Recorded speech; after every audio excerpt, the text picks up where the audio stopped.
Hi guys, and welcome to my World of Tanks replays with Silvaris 100, and today I'm going to take you through a replay with the Tier 8 American T32 heavy tank, which is, in my opinion, one of the best heavy tanks of its tier. It can definitely punch above its weight and can dominate a random battle. But today I'm going to show you a 7v7 team battle where I really think this tank shines. So without further ado, I'm going to take you through it. So here we are with this team battle on Lakeville. As you can see, my team comprises of one AMX 5100, an IS-3, myself and the T32 heavy tank, a Centurion 1, a T44 Soviet heavy tank, and a T1 Cunningham. And on the enemy team, we have 3 IS-3s, a T32, and a T44. Now, the reason we have a T1 Cunningham is basically like our eye in the sky recon unit, as 7v7 team battles is really like shooting ships in the mist. You really have to find the enemy, and it's really hit and miss if you go straight down the map, not see them, cap the game, and that's it. The T1 Cunninghams really help to find out where the enemy team is without giving away your main force, and from there you can plan how to take the course of the battle. So what we do here is we're going to stay in the base, and we're sending the T1 off into the town to see if they make a push through there, and we're going to cover both the valley and the mid lane, so just in case they come down that way we can react to two things at once. And if the T1's spotted in the town and gets destroyed, we can push into the town and engage them from there. So at the minute I'm taking a position here behind the rock just to make sure that if they do come down the mid ridge, my lower hull is covered, as it's the weakest part of this tank. And the AMX is covering the valley. So we're just waiting for our first contact. T44 is waiting there. And as you're going to see in a minute, they're going to come down the valley, which is quite a bad move. The valley really hinders your movement, makes you a sitting target for enemies who like to camp the J2, J3 area. Gives them 3 pot shots. So there you are, you can see the IS-3 spotted, and I'm going to change positions. And you can see that the AMX 5100 has already taken well over 800 damage. So me and the T44 are moving over to try and help him out. The AMX is backing off. And in a second we're going to take some pot shots at the IS-3, which is charging right down the hill.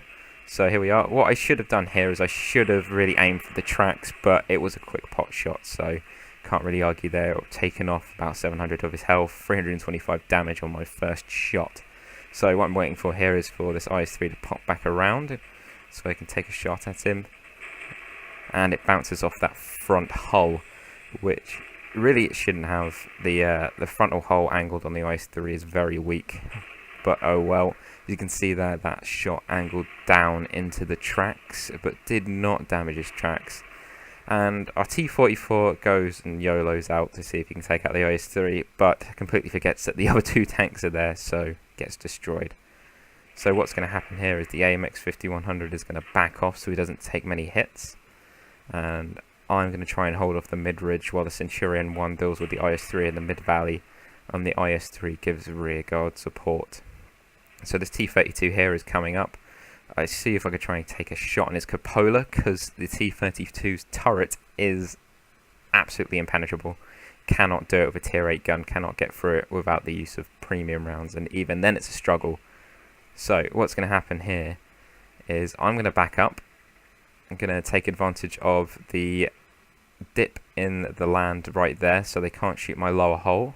As you can see here, this donkey IS-3 charges over and I easily take care of him. 272 damage, and that's my first kill of the match. So what I'm going to do now is I'm going to charge forward straight onto this rock and start side scraping with the enemy. That way I generate enough threat that they're not going to make a move without taking severe damage, and I'm not going to take much damage in return thanks to my side scraping. So what I'm trying to do there is I'm trying to plant shots into the machine gun port to take out the T32's driver to make him an easier target for my friends in the back. And at the minute I haven't taken much damage. I'm just holding the ground, and this IS-3 comes out, hits me right in the gun mantlet, and actually manages to deal damage to my gun. So I'm going to repair that with my repair kit at some point, or have I already used it? I don't know. But what I do there is I plant a shot into the T32's cupola, which is the only weak spot I can see, and boom, another kill.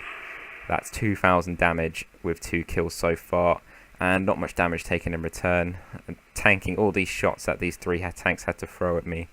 And now what's going to happen in a second is me and the AMX are going to charge around this corner and destroy the IS-3. Not before he destroys our Centurion 1 though. So here we go, charging right round. And as you can see in the valley, it really affects your movement. I could not turn fast enough there to really get into his front. But it doesn't matter, he didn't shoot me. He's aiming for the AMX, which is quite rightly the bigger threat. But I'm going to try and get in the way before he shoots back, but the AMX manages to destroy him. So, 2 kills to me with 2,800 damage, and now the T34, which was in the town and which destroyed our T1 Cunningham, is now coming up on our backside. So I'm trying to turn my tank. The AMX 5100 is currently reloading, and we're going to take the fight to the T34, as he's the last tank. Now, as you're going to see here, the AMX 5100 charges forward. Not the best move in my opinion. He should have stayed back, allowed me to tank some of the damage so he could unload his revolver clip onto the T44. But as you can see here, he managed to get 1 or 2 shots in before he's taken out. And a bad move here by me. I try and close the distance on the T44, maybe get a ram in. I really should have kept at a distance so he couldn't go around like that and placed my shots better. But boom, last shot goes straight into his track and blows him up. That's 3 kills with 3,000 damage. So thanks for watching, guys. I hope this gives you an insight to how the T32 really works in team battles, and I'll see you next time.